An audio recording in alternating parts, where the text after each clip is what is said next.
और बीजेपी सरकार ने क्या किया कि जो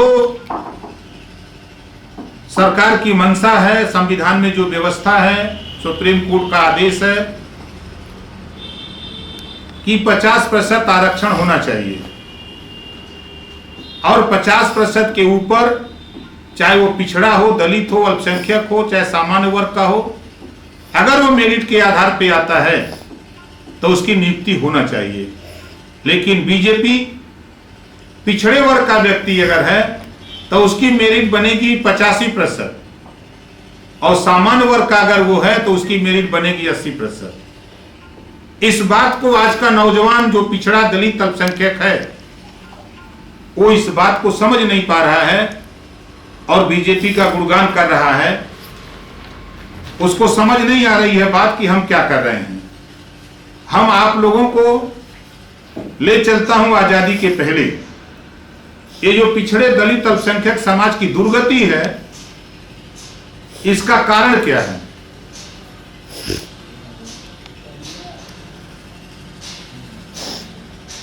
इसका हम आज उजागर करना चाहते हैं। खास तौर से पिछड़े समाज, दलित समाज, अल्पसंख्यक समाज के लोगों, आज मैं आपके सामने जो बात कह रहा हूं, आप इस बात को गूगल पे चले जाना, गूगल से मांग लेना काका कालेलकर आयोग की रिपोर्ट, गूगल आपको दे देगा। मंडल कमीशन की रिपोर्ट आप गूगल से मांग लो, मिल जाएगा।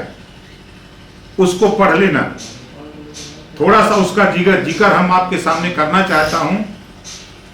भारत देश में आजादी के पहले, मतलब जब भारत देश आजाद नहीं हुआ था, तब 1931 में जनगणना, जातिगत जनगणना हुई थी कि देश में कौन कौन सी जाति, उसकी कितनी आबादी है।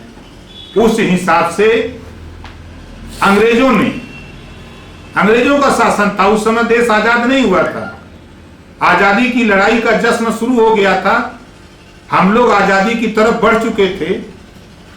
उस समय 1931 में जनगणना हुई थी, जातिगत जनगणना हुई। 1931 की जनगणना के आधार पर, सामाजिक एवं शैक्षणिक आधार पर पिछड़ों को संविधान के अनुच्छेद 340 में यह अधिकार दिया गया कि उनको चिन्हित कर विभिन्न क्षेत्रों में विशेष अवसर दिया जाए। काका कालेलकर आयोग का गठन 29 जनवरी 1993 को हुआ। यह इसी उद्देश्य से गठन हुआ। काका कालेलकर आयोग जो 1931 की जनगणना है, उस आधार पे कौन सी जाति सामाजिक और शैक्षणिक दृष्टि से पिछड़ गई है, उसे ऊपर उठाने के लिए आयोग गठित हुआ, जिसका नाम काका कालेलकर आयोग। उस आयोग 29 जनवरी 1953 को गठन हुआ और आयोग की रिपोर्ट 1955 में आई।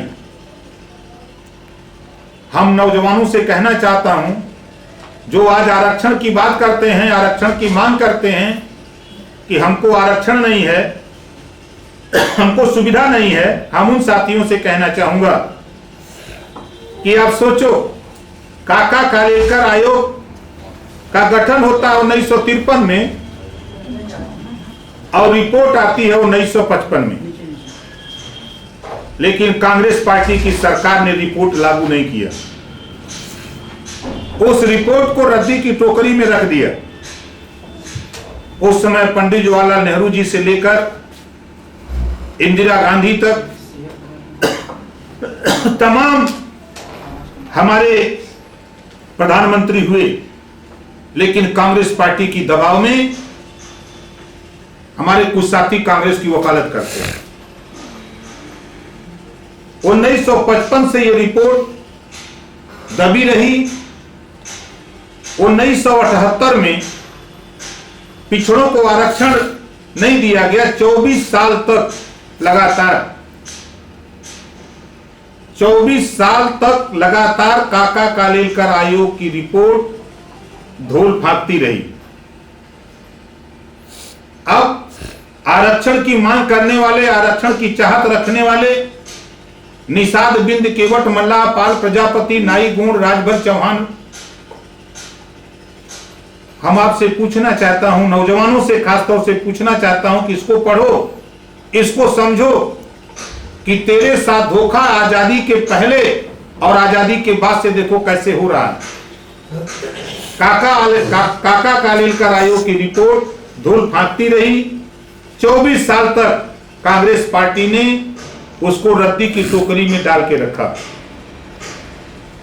फिर पिछड़ों के नेता चौधरी चरण सिंह के प्रयास से फिर केंद्र सरकार ने रिपोर्ट लागू न करके, जिस तरह ओम प्रकाश राजभर को बीजेपी ने वोट लेने के लिए तो सामाजिक न्याय समिति की रिपोर्ट लागू करने के लिए कहा कि सरकार बनवा दो, हम रिपोर्ट लागू कर देंगे। सरकार बनवा दिया। जब रिपोर्ट लागू करने की बात आई तो सरकार बीजेपी भारतीय झूठ पार्टी मुकर गई। ठीक उसी तरह जब चौधरी चरण सिंह ने दबाव बनाया कि काका कालेलकर आयोग की रिपोर्ट लागू किया जाए, तो वर्तमान सरकार ये कह करके टाल दिया कि ये रिपोर्ट पुरानी हो गई है, नया आयोग गठित कर दिया जाए। तो चूंकि ज्यादातर सत्ता में बैठे हुए लोग विरोधी थे, चौधरी चरण सिंह जो प्रयास कर रहे थे, इनके साथ जिस तरह हम अकेले प्रयास कर रहे हैं सामाजिक न्याय समिति की रिपोर्ट लागू करने के लिए, उसी तरह चौधरी चरण सिंह जी भी काका कालेलकर आयोग रिपोर्ट लागू करने के लिए अकेले प्रयास कर रहे थे। रिपोर्ट तो लागू नहीं हुई, लेकिन चौधरी चरण सिंह जी के प्रयास से केंद्र सरकार ने 1978 में यह कह करके कि यह रिपोर्ट पुरानी हो गई है, नया आयोग गठित कर दिया जाए, तो 1978 में मंडल आयोग का गठन किया। ठीक उसी प्रकार जिस तरह बीजेपी भारतीय झूठ पार्टी ने सामाजिक न्याय समिति की रिपोर्ट लागू न करके हमारे साथ धोखा किया कि बिंदेश्वरी प्रसाद, ये अभी पूर्व रिटायर्ड जज हाई कोर्ट, उनके नेतृत्व में एक कमेटी बना दिया। ठीक उसी तरह चौधरी चरण सिंह जी के साथ होता है। 1978 में बिंदेश्वरी प्रसाद के नाम से बीपी मंडल, जिसे मंडल आयोग के नाम से जाना जाता है, मंडल आयोग का गठन किया गया। 1978 में मंडल आयोग का गठन होता है और 1980 में मंडल आयोग की रिपोर्ट आ जाती है। अब पिछड़े समाज के लोगों जरा सोचो, बड़ी हमदर्दी नेताओं से तेरी रहती है, हम आगे जिक्र करूंगा नेताओं के ऊपर। 1980 में मंडल आयोग की रिपोर्ट आ जाती है और 1980 से लेकर 1990 10 साल के बीच में हमारे तमाम नेता सदन में जाते रहे और वहां जाकर के गांधी जी के 3 बंदर बन करके बैठे रहते थे। 1990 में याद आया बीपी सिंह जी को और बीपी सिंह जी ने 1990 में मंडल आयोग की सिफारिश रिपोर्ट लागू करने की घोषणा कर दी। 1990 में 1990 से लेके 1993 तक 90 में घोषणा होती है। 3 साल लगातार हम पिछड़े वर्ग के साथियों से पूछना चाहता हूं, जो आज कांग्रेस और बीजेपी का झंडा लेके घूम रहे हैं, समाजवादी पार्टी और बहुजन समाज पार्टी का झंडा लेके घूम रहे हैं, तेरी पार्टी से जीत के जाने वाले सांसद, जिसको वोट दे करके आप सांसद दिल्ली में भेजते थे, वो नेता वहां जाकर के खाली रसमलाई खाने का काम करते थे? क्या ये लोग जाकर गांधी जी के 3 बंदर बन के सदन में बैठा करते थे? क्या इनकी जबान बंद कर दी गई थी? क्या ये रिपोर्ट इनको दिखाई नहीं देती थी? क्या ये रिपोर्ट के संबंध में इनको सुनाई नहीं देती थी? ऐसे नेता सपा, बसपा, भाजपा, कांग्रेस के लोग सदन में जाकर के सदन की शोभा बढ़ाते रहे, लेकिन पिछड़ों के अधिकार के सवाल पे, मंडल आयोग की रिपोर्ट लागू करने के सवाल पे, पिछड़ों को 27% आरक्षण जो मंडल कमीशन की सिफारिश है, उस सिफारिश को लागू कराने के लिए इनकी जबान नहीं खुली। धन्य है इस देश में वीपी सिंह जी, जिन्होंने मंडल आयोग की सिफारिश लागू करने के लिए लाख विरोध के बाद भारतीय जनता पार्टी, आज जो पिछड़े समाज के नेता, पिछड़े समाज के लोग जो बीजेपी में हैं, वो अपने समाज के दुश्मन हैं। यही बीजेपी है। जब वीपी सिंह जी ने मंडल कमीशन लागू करने की घोषणा किया, यही भारतीय जनता पार्टी ने कमंडल लेके निकल दिया। आडवाणी जी को रथ थमा दिया कि लेके निकलो, विरोध करो, नहीं तो ये लागू हो जाएगा तो 27% आरक्षण पिछड़ों को मिल जाएगा। आज उसी बीजेपी का समर्थन ये पिछड़े समाज के लोग दे रहे हैं। हम उन युवाओं से कहना चाहता हूं, नौजवानों से कहना चाहता हूं, पिछड़े समाज के लोगों, इसको जरा गूगल पे जाके पढ़ो। अगर मेरी बात गलत हो तो हमसे मिलो, हम आपको बताएं कैसे क्या हुआ। 27% आरक्षण लागू करने के लिए वीपी सिंह जब तैयार होते हैं तब कमंडल लेकर के आ जाते हैं। मंडल को कमंडल में बंद करने के लिए यही बीजेपी खड़ी हो जाती है। अब आज पिछड़े समाज के नेता मंत्री बनकर के, विधायक बन के, सांसद बन के भारतीय जनता पार्टी को सुशोभित करते हैं। ऐसे लोग गांधी जी के 3 बंदर हैं। इनमें दम हो तो मंडल आयोग की जो सिफारिश है, उसी सिफारिश की देन है कि सामाजिक न्याय समिति की रिपोर्ट उत्तर प्रदेश में रद्दी की टोकरी में पड़ी। इसको क्यों नहीं लागू करते हैं? ठीक उसी तरह जो काका कालेलकर आयोग और मंडल आयोग को जिस तरह इन लोगों ने धोया, जिस तरह इन लोगों ने रद्दी की टोकरी में फेंका, उसी तरह इसको भी इन लोगों ने रद्दी की टोकरी में डाल रखा है। खैर 1993 में लागू होता है। मंडल कमीशन 22 सिफारिशें दिया कि ये जो गरीब, कमजोर, वंचित, पिछड़े लोग हैं, इनको ऊपर उठाने के लिए 22 सिफारिशें लागू हुई, जिसमें मात्र 2 सिफारिश 93 में लागू होती है।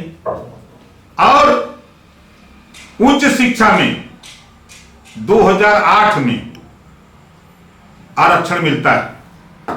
यह है हमारे विरोध। कौन करता है? जो सत्ता में चलाने वाले लोग, सत्ता में बैठे हुए लोग ये नहीं करते।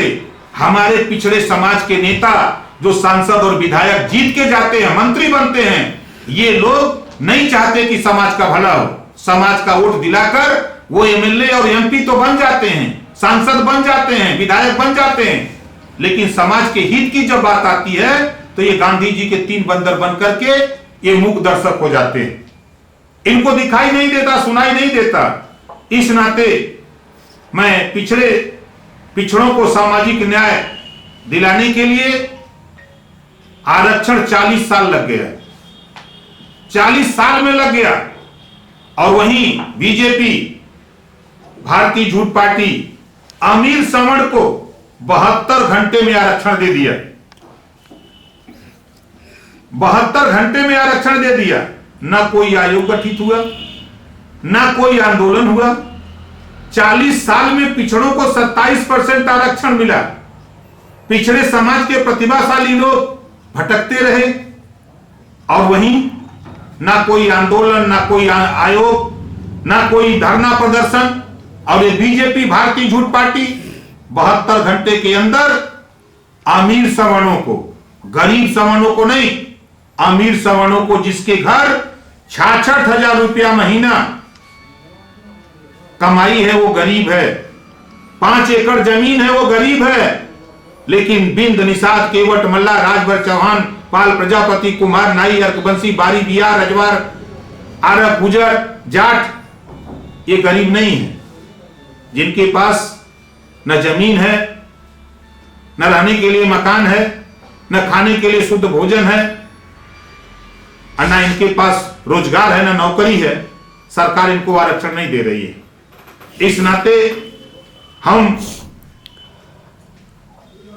पिछड़े समाज के प्रतिभाशाली नौजवानों से कहना चाहता हूं कि कब ज्ञान होगा आपको, कब आप सोचोगे अपने विषय में, कब तक बीजेपी कांग्रेस सपा बसपा की लड़ाई लड़ते रहोगे।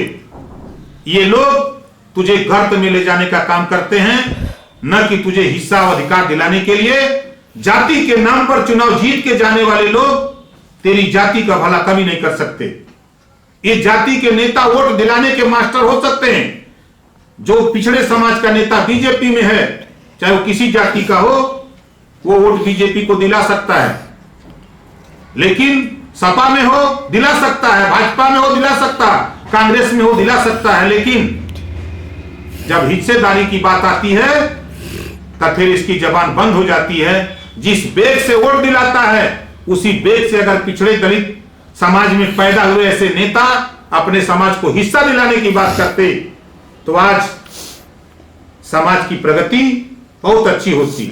आज तो मुझे आश्चर्य है कि जाति व्यवस्था को अगर देखा जाए तो सब बिंद बिरादरी एक ऐसी है कि पूरे प्रदेश में एक भी बिंद दरोगा अब तक नहीं मुझे मिला, एक भी बिंद बिरादरी का सिपाही नहीं मिला, एक भी केवट का दरोगा नहीं मिला, एक भी केवट का बेटा सिपाही नहीं मिला।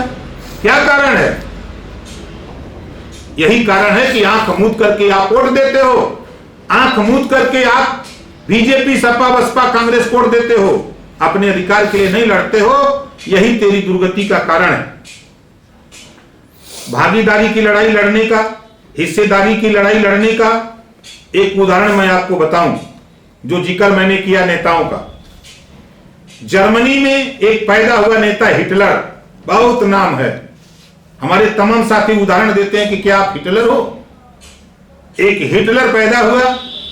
हिटलर के संबंध में मैंने जो पढ़ा है कहानी, संसद के अंदर वो एक जिंदा मुर्गा लेके जाता है। जैसे हमारे पिछड़े समाज के लोग समाज में तो जिंदा होके जाते हैं, जब वोट दिलाना होता तो जिंदा रहते हैं, ठीक उसी तरह हिटलर एक जिंदा मुर्गा लेकर के सदन के अंदर जाता है और अपने जेब में कुछ दाना लेके जाता है और सदन के अंदर उस मुर्गे की पूरा पंख उखाड़ देता है। वो बेचारा मायूस हो जाता है।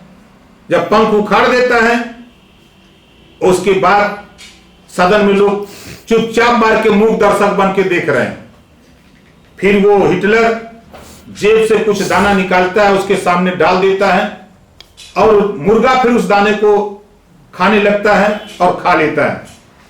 खाने के बाद जब उसको थोड़ा होश होता है तो फिर हिटलर अपना जब जान जाता है कि अब ये मुर्गे को होश आ गया, इसका पेट भर गया, आधा पेट भरा है, अब इसका पेट भरना है, तो मुर्गे के सामने एक एक दाना डालते हुए हिटलर आगे आगे जा रहा है और मुर्गा पीछे पीछे जा रहा है। उसी तरह आज पिछड़े समाज के नेता ठीक उसी मुर्गे की तरह, समाज का आरक्षण खत्म हो रहा है। समाज को, चाहे जो गरीब है उसको राशन नहीं मिल पा रहा है, जो गरीब है उसको आवास नहीं मिल पा रहा है, उसको शिक्षा नहीं मिल पा रही है, स्वास्थ्य नहीं मिल पा रहा है, रोजगार नहीं मिल पा रहा है, नौकरी नहीं मिल पा रही है। और ये हमारे समाज के नेता, जो पिछड़े समाज के लोग हैं, वो हिटलर के मुर्गे की तरह अपना पेट भरने के लिए उस मालिक के पीछे पीछे पीछे पीछे वो दाना डालता जा रहा है और ये दाना एक एक खाते हुए जा रहे हैं। इनसे सावधान होने की जरूरत है साथियों। जरा सोचिए, 1931 में जातिगत जनगणना हुई थी, उसके बाद 1931 से आज 2020 हो गई। लगभग इतना लंबा समय होने के बाद भी संविधान के अनुच्छेद 340 में राष्ट्रपति के पास पावर है हर 10 साल पे वो आयोग गठित करे और आयोग जो रिपोर्ट देगा उस रिपोर्ट के आधार पर लोगों को ऊपर उठाने की बात की जाएगी। लेकिन 1931 में जातिगत जनगणना हुई, उसके बाद जातिवार जनगणना क्यों नहीं हो पा रही है? क्या इसके विषय में पिछड़े समाज के नेता, पिछड़े समाज के लोग क्यों नहीं सोच पा रहे हैं? क्या अनुसूचित जात, जनजात, पिछड़ी जातियों की आबादी 90 साल से बढ़ी है कि घट गई? जो 52% आबादी या चर्चा होती है वो 1931 की जनगणना की चर्चा होती है। अनुसूचित जात जनजाति को जो आरक्षण मिला, जो 1931 में जो उसकी आबादी थी, उस आबादी के हिसाब से उसको आरक्षण 22.5% मिला। 1931 से आज 2020 है और लगभग 90 साल हो गया। 90 साल में अनुसूचित जाति जनजाति की आबादी बढ़ी, पिछड़ों की आबादी बढ़ी, अनुसूचित जाति की आबादी बढ़ी, सामान्य वर्ग की भी आबादी बढ़ी, लेकिन सरकार 1931 की जनगणना के बराबर आज भी हमको मानती है। इस पे हम नौजवानों से कहूंगा कि थोड़ा चिंतन करो। अगर हमारी बात समझ में आ रही हो तो विचार करने की आवश्यकता है साथी, विचार करने की आवश्यकता है। तो आइए हम और आर पार मिलकर, हम और आप मिलकर 2021 की जनगणना में जातिवार जनगणना कराने के लिए शहर शहर गांव गांव आवाज को बुलंद करें। वर्तमान केंद्र सरकार में सुप्रीम कोर्ट के आदेश, वर्तमान केंद्र की जो सरकार है, बीजेपी की सरकार है, सुप्रीम कोर्ट के आदेश को खत्म कर दिया। सुप्रीम कोर्ट ने आरक्षण के सवाल पे आदेश दिया था कि 50% आरक्षण से ज्यादा नहीं होगा, लेकिन बीजेपी ने वह भी बैरियर तोड़ करके पिछड़े दलित अल्पसंख्यक, तुझे इशारा किया कि तुम भी लड़ो, तुम अपने अधिकार के लिए लड़ना चाहो तो लड़ो, हमारे साथ मत रहो। इस नाते हम पिछड़े समाज के लोगों आपसे कहना चाहता हूं कि वर्तमान केंद्र सरकार ने सुप्रीम कोर्ट के आदेश 50% के आरक्षण से ज्यादा नहीं होना चाहिए, वह भी बैरियर टूट गया है। तो आइए हम सब मिलकर आवाज बुलंद करें। जिसकी जितनी संख्या भारी उसकी उतनी हिस्सेदारी की लड़ाई को मिलकर लड़ा जाए। जिसकी जितनी संख्या भारी उसकी उतनी हिस्सेदारी की लड़ाई को मिलकर लड़ा जाए। एससी एसटी के आरक्षण को 2021 की जनगणना जातिवार कराकर 22.5% आरक्षण को बढ़ाया जाए। पहला काम, इस लड़ाई को जो नौजवान शेड्यूल कास्ट शेड्यूल ट्राइब्स के लोग लड़ना चाहते हैं वो ओम प्रकाश राजभर के साथ सहयोग करें, आंदोलन करें। 2021 की जनगणना कराने के लिए आप आंदोलित हों, आप अपना लोकतंत्र के सिस्टम में आवाज को बुलंद करें। वहीं पिछड़े समाज के लोगों, पिछड़ी जाति के लोगों 27% आरक्षण को आप अपनी आबादी के हिसाब से चाहते हो तो 2021 की जो जनगणना है वो जातिवार जनगणना कराकर आरक्षण को बढ़ाया जाए। हमारा 27% आरक्षण 1931 की जनगणना से मिल रहा है, तो आज तो 90 साल हो गया। 90 साल बीतने के बाद भी हम अभी सोए हैं, पिछड़े समाज के लोग सोए हैं। अपने जाति के नेताओं के पीछे जाना बंद करो। इस नाते कह रहा हूं कि कल तक हम अंग्रेजों के गुलाम थे, आज हम नेताओं के गुलाम हैं। सभी पार्टियों ने नेता पैदा करके उस नेता के सहारे पिछड़ी जाति का वोट तो ले लेते हैं, लेकिन जब तेरी जाति जनगणना कराने की बात आती है तो आज पूछो उन बीजेपी की और कांग्रेस सपा बसपा जो केंद्र में बैठे हुए सांसद हैं, जो देश की सरकार जहां चल रही है, दिल्ली की पार्लियामेंट में बैठे हुए पिछड़े समाज के नेता हैं, हमारी बात आज उनको कड़वी लगती होगी। अगर वो सदन में गए हैं समाज के वोट के बल पर तो पिछड़ी जाति की जनगणना करावे, नहीं पिछड़ों का हित चाहते हैं तो सदन से इस्तीफा देकर के घर चले आवे। अगर वो अपने समाज का हित चाहते हैं तब, नहीं तो ये साफ साफ समाज के बीच में जाके बोले कि हम तेरा भला नहीं चाहते हैं, हम अपना पेट भरने के लिए हम उस पार्टी में हैं। ये बात उनको कहना पड़ेगा।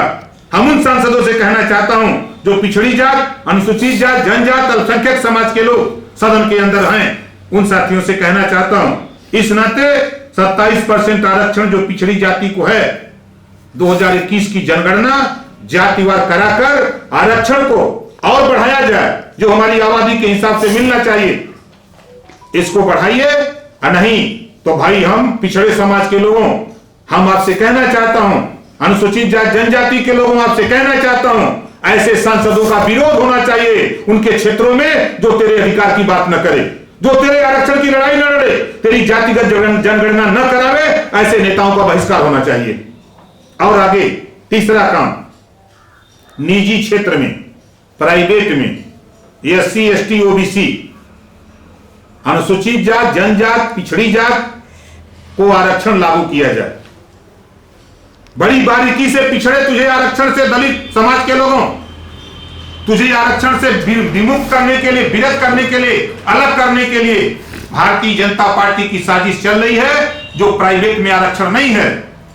आओ हम सब लोग मिल करके एससी एसटी ओबीसी के लोगों, निजी क्षेत्र में भी आरक्षण की आवाज को बुलंद किया जाए। जब तक हमको निजी क्षेत्र में आरक्षण नहीं मिलेगा, तब तक हम सरकार का जम करके विरोध करेंगे, जब तक कि हमको मिल नहीं जाए। ये लोकतंत्र है, लोकतंत्र में सिस्टम है अपनी बात, अपने अधिकार को कहने का।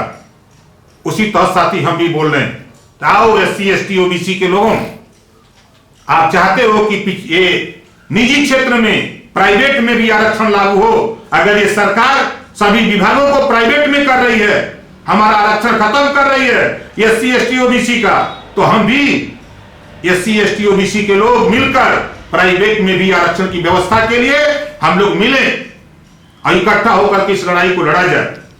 जब देश में बकरी की गिनती हो सकती है, गाय की हो सकती है, भैंस की हो सकती है, बाघ की हो सकती है, कुत्ता की हो सकती है, बिल्ली की गिनती हो सकती है, तो जाति जनगणना क्यों नहीं हो सकती है? ये सवाल है एससी एसटी ओबीसी के लोगों। जब तक तेरी जनगणना नहीं होगी, तब तक इसी तरह भटकते रहो, दर दर ठोकर खाते रहो। सरकार जब ये एक खबर सरकार को लगेगी, तो ये जान जाना कि सरकार नया फैसला उठाएगी और ये बीजेपी भारतीय झूठ पार्टी कहेगी कि नहीं, अब जातिगत जनगणना नहीं होगी, अब आर्थिक जनगणना होगी। बड़ी साजिश इनकी होगी, बड़ी साजिश के तहत तेरा आरक्षण खत्म करने की तैयारी ये बीजेपी भारतीय झूठ पार्टी के लोग शुरू करेंगे। हमारी बात आप लोगों को जेहन में उतर रही हो। आज पूरे देश में बेरोजगारी है, नौजवानों, आज पूरे देश में बेरोजगारी है। रोजगार चाहिए तो आरक्षण के लिए लड़िए, अधिकार के लिए लड़िए। हम एक नारा देते हैं, हम एक नारा देते हैं, बेरोजगारी हटाओ, आरक्षण बढ़ाओ। बेरोजगारी हटाओ और आरक्षण बढ़ाओ। ये संभव तभी है जब जनगणना होगी तब। जिस दिन जनगणना हो जाए, तो जिस दिन जनगणना हो जाएगी तो हमारा आरक्षण भी बढ़ेगा, हमारी बेरोजगारी कम होगी। इस नाते मैं फिर दोहराना चाहता हूं कि एससी एसटी ओबीसी की जनगणना जातिगत जनगणना हो और जनगणना के आधार पर जिसकी जितनी आबादी हो, उस आबादी के हिसाब से उसको आरक्षण की व्यवस्था किया जाए। इस नाते ओम प्रकाश राजभर की तरफ से अब नारा शुरू हुआ है, बेरोजगारी हटाओ और आरक्षण बढ़ाओ। ये आवाज हमको आपको मिलकर के लगानी पड़ेगी, मिलकर के लड़ना पड़ेगा, तब हम आप आगे जा सकते हैं। साथी, इसी बात के साथ, क्रांतिकारी अभिवादन के साथ, नमो बुद्धाय, जय भीम, जय निषाद राज, जय सुहेलदेव, जय भारत।